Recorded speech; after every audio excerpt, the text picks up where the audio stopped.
Bismillahirrahmanirrahim. Students, today we are going to start our next chapter, chapter 2, General Science 7th class. This chapter is about respiration and energy from food.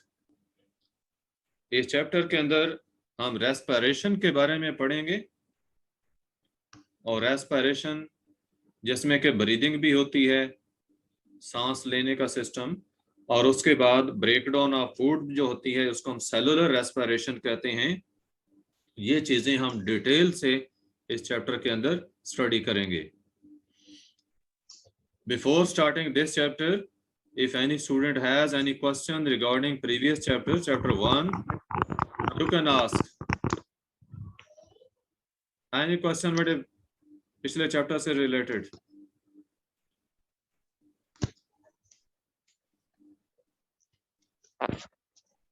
बेटे है कोई question? उसकी हम exercise भी कर चुके हैं, बेसिक फैक्ट्स भी कर चुके हैं और चैप्टर भी डिस्कस हो चुका है। हाँ जी, है क्वेश्चन तो बोल लें।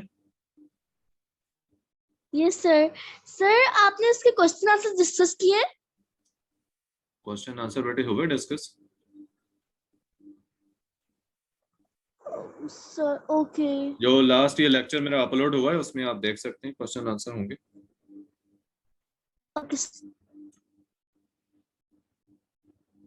और कोई बात किसी ने पूछनी है अभी? No sir. Okay,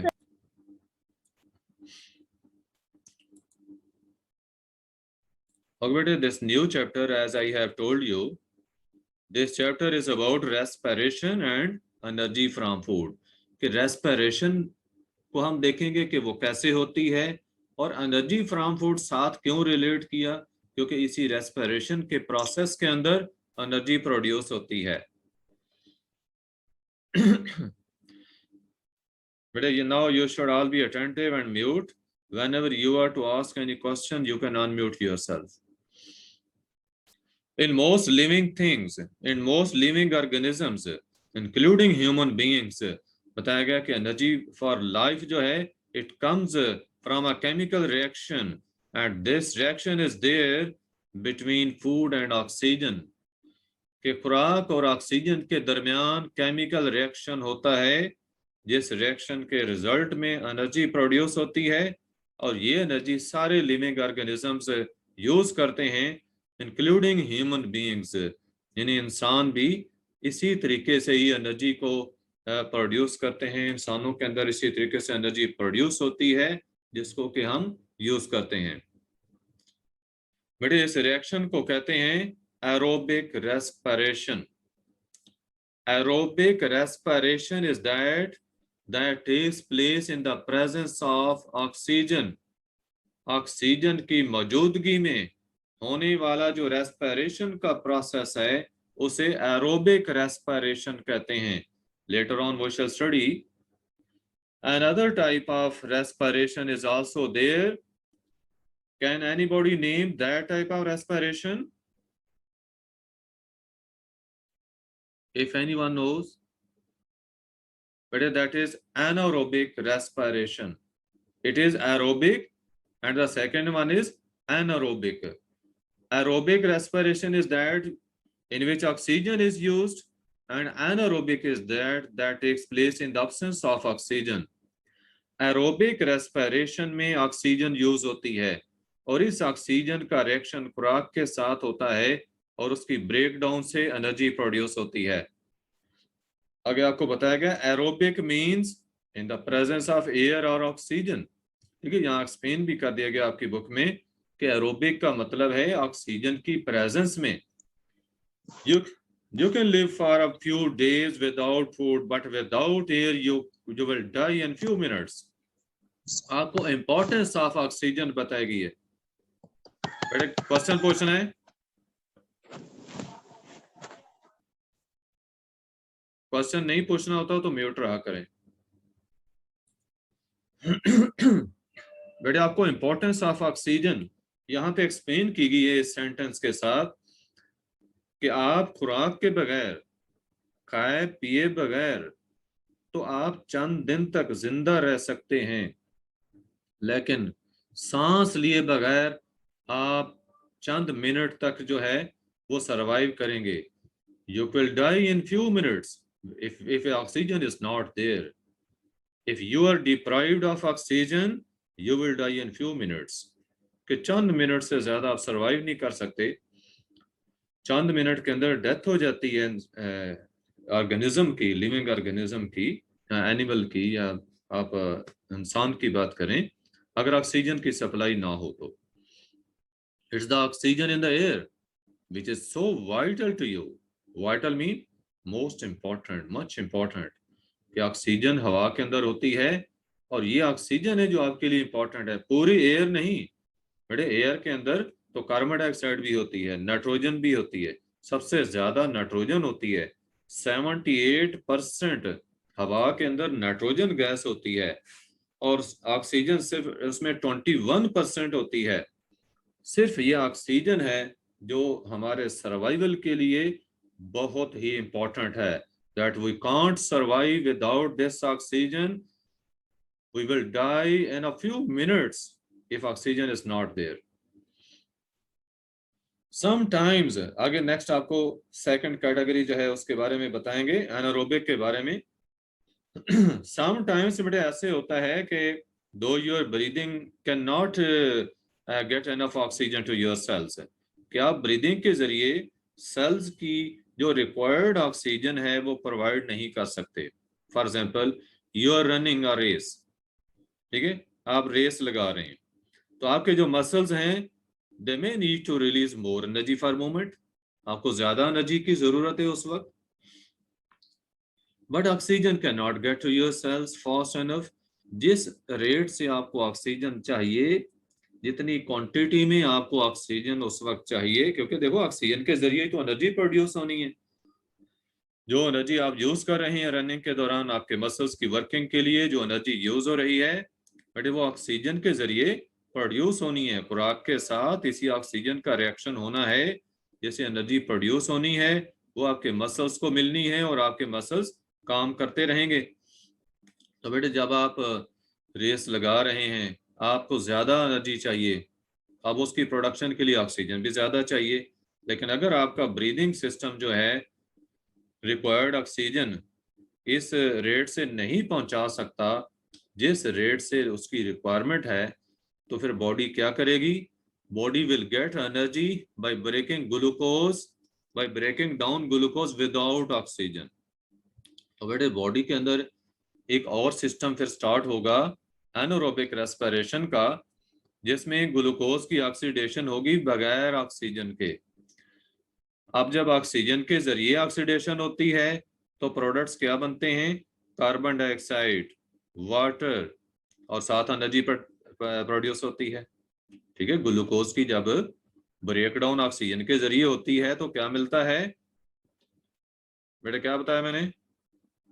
carbon dioxide, water and water, sir.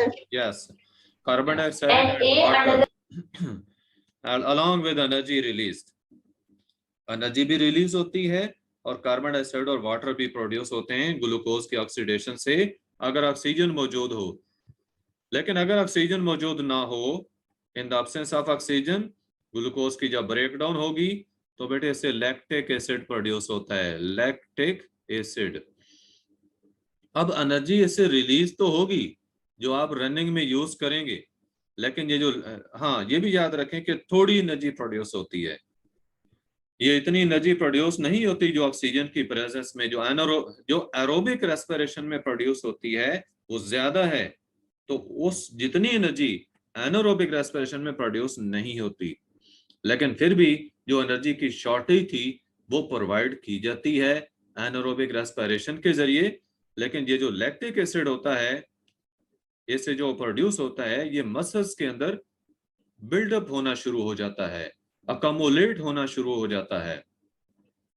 अब जब लैक्टिक एसिड जमा हो जाएगा, इकट्ठा हो जाएगा मसल्स में, उसका रिजल्ट क्या होता है? ठीक है, लैक्टिक एसिड के अकोमोलेशन से आपके मसल जो हैं they feel tired and eventually you may gate painful cramp. आपको पेनफुल क्रैम्प्स महसूस होना शुरू हो जाते हैं। बेटे जैसे हम आम कहते हैं ना, खलियां पड़ गई हैं भागते भागते, ठीक है, भाग भाग कर क्या खलियां पड़ गई हैं, तो ये क्या पेनफुल क्रैम्प से होते हैं कि शदीद दर्द सा होता है कि आप अगर मसल्स को प्रेस करते हैं, लेग्स के मसल्स को, कफ के मसल्स जो हैं उनको खास तौर पे जब आप प्रेस करेंगे तो क्या होगा, आपको पेन्स महसूस होती हैं। तो ये जो पेनफुल क्रैम्प्स हैं ये लैक्टिक एसिड की वजह से हैं। बताया कि it all depends on how fit you are. Fit होने से बेटे क्या होता है कि मसल्स की जो, चूंकि जो रेस्पिरेटरी जो मूवमेंट्स हैं इसकी आपकी प्रैक्टिस हो चुकी होती है। जब आपकी एनर्जी की डिमांड बढ़ती है तो आपका ब्रीदिंग सिस्टम आपको ज्यादा से ज्यादा ऑक्सीजन प्रोवाइड कर सकता है। और दूसरी बात कि ये जो लैक्टिक एसिड प्रोड्यूस होता है तो ये जल्दी इसकी ब्रेक डाउन हो जाती है और जल्दी खत्म हो जाता है अगर आप एक्सरसाइज वगैरह करने के आदी हैं, आप जो है वो रूटीन में वॉकिंग या जॉगिंग या रेस वगैरह जो है वो लगाती हैं, तो फिर आपके मसल्स की प्रैक्टिस होती है। किसी को क्वेश्चन है तो पूछ सकते हैं अभी। Any student? Excuse me sir. Yes sir जो आप कह रहे थे कि अभी मसल्स का खिंच जाना, वो यही होता है ना, सिर्फ पट्टों का खिंच जाना, if I am not wrong तो? बेटे जो जो पट्टों का खींचा जाना है, स्ट्रेचिंग जो है वो इससे डिफरेंट है। जो पेनफुल क्रैम्प ये आपको बताया जा रहे हैं ये लैक्टिक एसिड की अकमुलेशन की वजह से, मसल्स के अंदर लैक्टिक एसिड के इकट्ठे होने की वजह से मसल्स का जो टाइट होना है, ये वो क्रैम्प्स हैं जहां जो आपको बताया जा रहा है। अच्छा सर, इलेक्ट्रिक एसिड का मतलब क्या है? बेटे लैक्टिक एसिड केमिकल है, ठीक है, केमिकल है ये। जैसा कार्बन डाइऑक्साइड आपने देखा केमिकल है, वो भी वाटर वो भी केमिकल है जो ग्लूकोज की ऑक्सीडेशन से बना था, लेकिन वो ऑक्सीजन की प्रेजेंस में बना था। ये विदाउट ऑक्सीजन ग्लूकोज की ब्रेकडाउन से बनता है। पेनफुल क्रैम्प कहते हैं। पेनफुल मीन के जैसे दर्द होगा, और क्रैम्प में थे बेटे मसल का टाइट हो जाना लैक्टिक एसिड के जमा होने की वजह से। ठीक है, आप मसल कफ के मसल्स हैं ना, आप प्रेस करके देखेंगे तो आपको ऐसे लगेगा कि मसल जो है वो टाइट सा है, कि प्रेस नहीं हो रहा है, जैसा कि सॉफ्टनेस उसकी जो है वो रिड्यूस हो जाएगी, उसे कहते हैं muscle cramp. After the exercise, कि जब वो एक्सरसाइज आपने कर ली है या आप रेस लगा रहे थे, रेस लगा ली है, तो कहा कि you usually gasp for air taking in lots of oxygen, कि आप लंबे सांस लेते हैं, ज्यादा देर तक जो है सांस लेते रहते हैं, हालांकि आप स्टॉप हो चुके हैं रेस लगाना या एक्सरसाइज स्टॉप कर चुके हैं, तो बेटे उस दौरान जो आप ऑक्सीजन ले रहे होते हैं ये इस वजह से होती है कि वो जो शॉर्टेज ऑफ ऑक्सीजन हुई थी जिस वक्त के एनारोबिक रेस्पिरेशन स्टार्ट हुआ प्रोसेस और लैक्टिक एसिड बना था, वो कमी पूरी करने के लिए ये ऑक्सीजन आप बाद में ले रहे होते हैं। और आपने देखा होगा कि जब आप सांस बाद में लेते हैं, ज्यादा सांस लेते हैं, लंबे लंबे सांस लेते रहें, तो आपकी थकावट खत्म हो जाती है, वो जो मसल के पेनफुल जो क्रैम्प्स होते हैं वो खत्म हो जाते हैं। फौरन स्टॉप ना हो, आस्ता आस्ता मूव करते रहें और सांस लेते रहें, तो वो मसल क्रैम्प जो है वो आपके ठीक हो जाते हैं। उसकी वजह क्या होती है कि जितना लैक्टिक एसिड अंदर जमा होता है उसकी ब्रेक डाउन हो जाती है जब आप ऑक्सीजन लेते हैं बाद में। लैक्टिक एसिड का रोल क्या है हमारी बॉडी में? बेटे बॉडी में लैक्टिक एसिड का अपना कोई रोल नहीं है, ये वेस्ट प्रोडक्ट आप समझ सकते हैं, लेकिन जब आप ऑक्सीजन बाद में यूज करेंगे तो इस लैक्टिक एसिड की ब्रेकडाउन हो जाएगी, इससे कार्बन डाइऑक्साइड और वाटर बन जाते हैं। ठीक है, अब लैक्टिक एसिड खत्म हो गया। Only when all the lactic acid has been broken down do your heart rate and breathing return to normal। कहा कि आपका ब्रीदिंग का रेट जो है वो नॉर्मल हो जाएगा, आपकी हार्ट बीट जो है वो नॉर्मल हो जाएगी जब ये लैक्टिक एसिड सारे का सारा खत्म हो जाता है। Since this process releases energy from food without oxygen, तो इसको हम कहते हैं एनारोबिक रेस्पिरेशन। तो आप कहेंगे release of energy from food without oxygen or in the absence of oxygen is called anaerobic respiration. Sir anaerobic क्या है? बेटे एनर्जी प्रोड्यूस होना खुराक से ऑक्सीजन की गैर मौजूदगी में, ये एनारोबिक रेस्पिरेशन है। सर लैक्टिक किसे कहते हैं? लैक्टिक ये बेटे अगर इसको ओरिजिन को देखा जाए तो लैक्टिस ये मिल्क से डिराइव्ड है, तो इसकी चूंकि अपीयरेंस जो है होती है मिल्की सी, लैक्टिक एसिड जो है, तो उस वजह से इसको कहते हैं लैक्टिक एसिड। लैक्टिक एसिड मैंने बताया ये केमिकल है।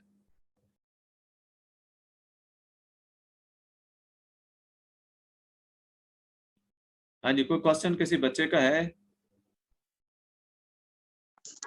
No sir. जी बेटे एनारोबिक रेस्पिरेशन आपको बताया गया। तो अभी आप एक स्टूडेंट पूछ रहे थे कि एनारोबिक रेस्पिरेशन क्या है, तो बेटे release of energy from food without oxygen in the absence of oxygen, खुराक से जो एनर्जी का प्रोड्यूस होना है उसको एनारोबिक रेस्पिरेशन कहते हैं। और एनारोबिक रेस्पिरेशन में मैंने आपको बताया है कि ग्लूकोज किस में कन्वर्ट होता है? लैक्टिक एसिड में, लैक्टिक एसिड के अंदर। और लैक्टिक एसिड आपको बता दिया कि ये भी केमिकल होता है। अब नाम इसका जो है कैसे, जैसे रिलेटेड टू मिल्क आप कह सकते हैं, लैक्टिक रिलेटेड टू मिल्क, या ऑब्टेन्ड फ्रॉम मिल्क जैसे हम कह सकते हैं, इससे इसको लैक्टिक एसिड कहा जाता है। हाँ जी, कोई क्वेश्चन है किसी बच्चे का? एनारोबिक रेस्पिरेशन किसे कहते हैं? बेटे मैं आपको एनारोबिक बता चुका हूं कि खुराक से एनर्जी का प्रोड्यूस होना ऑक्सीजन की गैर मौजूदगी में, उसे एनारोबिक रेस्पिरेशन कहते हैं। ठीक है? ठीक है। ओके। ठीक है। बेटे एरोबिक रेस्पिरेशन जो है, इसके अंदर कौन कौन से प्रोसेसेस इन्वॉल्व होते हैं बॉडी में? 3 प्रोसेसेस हैं जो एरोबिक रेस्पिरेशन में इन्वॉल्व होते हैं। नंबर 1, इनटेक ऑफ ऑक्सीजन है into the cells of the body by blood, कि ब्लड के जरिए ऑक्सीजन का सेल्स तक पहुंचाया जाना, ये पहला प्रोसेस हुआ। दूसरा प्रोसेस, इस ऑक्सीजन के जरिए खुराक की ब्रेक डाउन का होना और एनर्जी का रिलीज होना।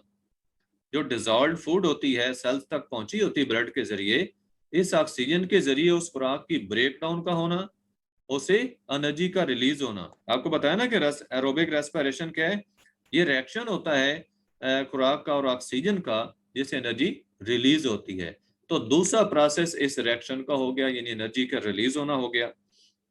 और तीसरा प्रोसेस कार्बन डाइऑक्साइड और वाटर, जो कि इसी रेस्पिरेशन के दौरान प्रोड्यूस हुए थे, सेलुलर रेस्पिरेशन के दौरान, they are taken back to be breathed out into the air, they are taken back to the lungs, वो लंग्स की तरफ वापस पहुंचाए जाते हैं ताकि बाहर निकाले जा सकें। ये 3 प्रोसेसेस बेटे याद रखें, एरोबिक रेस्पिरेशन के अंदर इन्वॉल्व होने वाले। ऑक्सीजन का सेल्स तक पहुंचना पहला प्रोसेस। नंबर 2, एनर्जी का रिलीज होना by the reaction of food with oxygen. Number 3, carbon dioxide and water जो कि प्रोड्यूस होते हैं इस सेलुलर रेस्पिरेशन के दौरान, उनका लंग्स तक पहुंचाया जाना ताकि जिस्म से बाहर खारिज हो सके। ये क्लियर हैं तीनों processes? Please repeat the oxygen energy. Energy बेटे एनर्जी का आपको बताया गया है कि सेल्स के अंदर जो डिजॉल्व्ड फूड पहुंच जाती है और बाद में ऑक्सीजन भी पहुंचती है, जिस वक्त हमें एनर्जी की जरूरत होती है तो उस खुराक का ऑक्सीजन के साथ रिएक्शन होता है और उससे एनर्जी प्रोड्यूस होती है। ये दूसरा प्रोसेस है। कोई और question?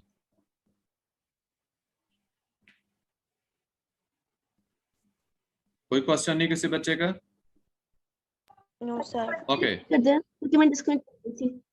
In order to respire, पता है कि body first requires a supply of oxygen. जैसा पहला प्रोसेस आपने देखा है कि ऑक्सीजन मौजूद होनी चाहिए, ऑक्सीजन की सप्लाई सेल्स को होनी चाहिए। तो बताया कि रेस्पिरेशन के लिए सबसे पहली रिक्वायरमेंट क्या है? ऑक्सीजन को सप्लाई किया जाए। अब ऑक्सीजन कहाँ से मिलती है? It is obtained from the air that you breathe in, that you breathe in through your mouth and nose. मुंह के जरिए या नाक के जरिए जो हम हवा अंदर ले जाते हैं लंग्स के अंदर, उस हवा से ये ऑक्सीजन ली जाती है। The air that you breathe in, यानी कि जो सांस हम अंदर लेते हैं, passes down the wind pipe or trachea. आप ये डायग्राम में देख सकते हैं कि मुंह के जरिए या नाक के जरिए जो हम सांस लेते हैं वो ये ट्रैकिया के अंदर पास होती है। ये ट्रैकिया, ये जो नाली आप देख रहे हैं, ये ट्रैकिया कहलाती है या विंड पाइप इसको कहते हैं। तो हवा इस नाली के जरिए नीचे आती है और इसके रास्ते में ये जो आप स्ट्रक्चर देख रहे हैं, ये वॉइस बॉक्स, इसको लेरिंग्स कहते हैं। रास्ते में ये लेरिंग्स जो है, वॉइस बॉक्स, इसके ऊपर से जब हवा पास होती है तो साउंड प्रोड्यूस होती है। बताया कि ये जो बॉक्स है, वॉइस बॉक्स इसे कहते हैं या लेरिंग्स कहते हैं, ये बना किसका है? इट इज मेड ऑफ ग्रिसल, ग्रिसल और कार्टिलेज। ये बेटे वर्ड है ग्रिसल, टी इसमें साइलेंट है। ग्रिसल, कार्टिलेज को ही ग्रिसल कहते हैं। कार्टिलेज या ग्रिसल बेटे सॉफ्ट बोन होती है, नरम हड्डी। जैसे ये हमारी नॉक की हड्डी है या कानों की जो हड्डी होती है, ये कार्टिलेज होती है। हाँ जी, पूछें क्वेश्चन। सर ये विंड पाइप के बारे में दोबारा बताइएगा। विंड पाइप का बेटे मैंने सिर्फ इतना बताया है कि मुंह के जरिए या नाक के जरिए जो हम हवा लेते हैं, ये इस विंड पाइप के जरिए लंग्स तक पहुंचती है। और इसके स्टार्ट में, ये रास्ते में वॉइस बॉक्स या लेरिंग्स जो है, ये स्ट्रक्चर आती है जो कि ग्रिसल या कार्टिलेज जो है उसकी बनी हुई है। और ग्रिसल या कार्टिलेज मैंने बताया सॉफ्ट बोन होती है, नरम हड्डी। नरम हड्डी बेटे वो होती है जो कि हम खाना वगैरह खाते हैं ना, गोश्त खाते हैं, तो उसमें जो हड्डी आप चबा सकते हैं वो कार्टिलेज कहलाती है, नरम हड्डी, सॉफ्ट बोन। तो वैसे ह्यूमन बॉडी के अंदर मैंने स्ट्रक्चर्स में बताया आपको, जो ईयर बोन है, कानों के अंदर जो कान के पिना की जो ये हड्डी है, ठीक है, जैसे तो इसको, और ये जो है नोज के अंदर जो बोन होती है, ये नेजल बोन, ये कार्टिलेज की बनी होती है। When you speak, air passes over these vocal cords in a way which makes them vibrate and produce sounds. बताया कि जब हम बोलते हैं तो हवा इन वोकल कॉर्ड्स के ऊपर से पास होती है और वोकल कॉर्ड्स की वाइब्रेशन से साउंड प्रोड्यूस होती है। वो वोकल कॉर्ड्स क्या हैं? ये बारीक मेम्ब्रेनस स्ट्रक्चर्स होती हैं, ठीक है, मेम्ब्रेन सी होती हैं, मस्कुलर से फ्लैप्स हैं ये, तो जिनको हम वोकल कॉर्ड्स कहते हैं। और ये कहाँ होते हैं? लेरिंक्स के अंदर होते हैं या वॉइस बॉक्स जो है उसके अंदर होते हैं। सर यस यस बेटे पूछ रहे क्वेश्चन। ट्रैकिया जो है ये विंड पाइप को ही कहते हैं, दूसरा नाम विंड पाइप का ट्रैकिया है। ये इसके ऊपर आप देखें तो ये सी शेप्ड रिंग होते हैं, सी की शक्ल के, इंग्लिश लेटर सी शक्ल के, जो कि इसको खुला रखते हैं, कोलैप्स नहीं होने देते, बंद नहीं होने देते, पिचकने नहीं देते। नेक्स्ट बताया कि wind pipe branches into two tubes called bronchi, each of which is attached to a lung. ये विंड पाइप जब नीचे आती है चेस्ट कैविटी में तो दो ब्रांचेस में डिवाइड हो जाती है। हर ब्रांच जो है अपनी अपनी साइड के लंग्स में जा रही है और उसके बाद आगे जो वो मजीद छोटी छोटी ब्रांचेस में डिवाइड हो जाती है, तो इन ब्रांचेस को कहते हैं ब्रोंक्यूल्स। यानी हर ब्रोंकस आगे छोटी छोटी नालियों में डिवाइड हो रही है, इन नालियों को ब्रोंक्यूल्स कहते हैं। तो इवेंचुअली बताया कि हर माइक्रोस्कोपिक ब्रोंक्यूल जो है या ब्रांच जो है, it ends in a microscopic air sac. हर ब्रोंक्यूल के एंड पे एयर सैक आता है, एयर सैक होता है। इन एयर सैक्स को एल्वियोलाई कहते हैं, एल्वियोलाई, सिंगुलर एल्वियोलस और प्लूरल बेटे एल्वियोलाई ये सैक लाइक स्ट्रक्चर्स हैं जो हर इस ब्रोंक्यूल के सिरे पे आएंगी। ये नीचे मैं आपको ये दिखाता हूँ, ये देखें, ये एक एल्वियोलस है। इसके आप इधर देखें तो ये ब्रोंक्यूल शो किया ना उन्होंने, ये ब्रोंक्यूल वो नालियां हैं जो ब्रोंकाई से बनी हैं। और ब्रोंकाई का आगे सिरा देखें, ये ब्रॉड हो गया है, ये ब्रॉड इसका जो एंड है राउंड शेप में शो किया गया सैक लाइक सी स्ट्रक्चर, इसको कहते हैं एल्वियोलस। सिंगुलर एल्वियोलस है और प्लूरल इसको कहेंगे एल्वियोलाई। हाँ जी, एल्वियोलाई क्लियर है? ओके। ईच बताया कि each lung contains millions of alveoli so that the whole lung is like a huge sponge. Sponge किसे कहते हैं बेटे? सॉफ्ट पोरस जो स्ट्रक्चर होती है ना स्पॉन्ज, आपने देखा हुआ है स्पॉन्ज जो है सॉफ्ट पोरस, ये फोम जैसे होती है, ठीक है, फोम का पीस देखें तो वो स्पॉन्ज टाइप होता है। स्पॉन्ज वैसे ऑर्गेनिजम्स हैं, स्पॉन्जेस ऑर्गेनिज्म होते हैं, एक्वाटिक एनिमल्स हैं। तो स्पॉन्ज लाइक, चूंकि उस स्पॉन्जेस की भी बॉडी पोरस होती है ना, तो इसलिए जब फोम की बात करें तो फोम के अंदर भी देखें पोर्स होते हैं, पानी उनमें जज़ब हो जाता है। तो सॉफ्ट स्ट्रक्चर है मेन, यहाँ क्यों रिलेट किया जा रहा है? क्योंकि ये सॉफ्ट से होते हैं, इसलिए इनको कहा स्पॉन्जी। और इनके अंदर भी तो देखें ना, ये नालियां जा रही हैं और अंदर हवा जा रही है, तो इस वजह से इनको स्पॉन्ज से रिलेट किया कि हमारा पूरा जो लंग होता है वो ह्यूज स्पॉन्ज की तरह लगता है, क्योंकि उसके अंदर मिलियंस ऑफ एल्वियोलाई हैं, लाखों उसमें एल्वियोलाई होते हैं। एवरी एल्वियोलस जो है it has a very large surface, उसका सरफेस एरिया बहुत ज्यादा होता है, which is very thin and moist. इसकी मेम्ब्रेन बेटे देखें, ये दीवारें इसकी बहुत बारीक होती हैं, ठीक है, ये सरफेस एरिया इसका जो है इसकी मेम्ब्रेन से बन रहा, ये बहुत बारीक होती है, एक सेल इसकी थिकनेस होती है, ओनली वन सेल थिकनेस। और इसकी अंदरूनी लाइनिंग जो होती है यहाँ पे मॉइस्चर रहती है, नमी रहती है। और इस मॉइस्चर का फायदा क्या होता है? ये गैसेज इसी मॉइस्चर में डिसॉल्व होकर, मसलन ऑक्सीजन है तो उसी नमी में डिसॉल्व होकर वो डिफ्यूज करके ब्लड में जाती है। तो बताया कि हर एल्वियोलस जो है इसका लार्ज सरफेस एरिया होता है और थिन मेम्ब्रेन उसकी होती है, मॉइस्ट भी रहती है। Alveoli are pink in colour because each is surrounded by blood capillaries. हर एल्वियोलस के बाहर ब्लड की कैपिलरीज हैं, जिस वजह से इनका कलर क्या है? पिंक होता है। क्यों पिंक कलर है? Because they are surrounded by blood capillaries. ये देखें इसके बाहर ब्लड कैपिलरी है, इस ब्लड कैपिलरी की वजह से ही इनका कलर जो है एल्वियोलाई का वो पिंक है।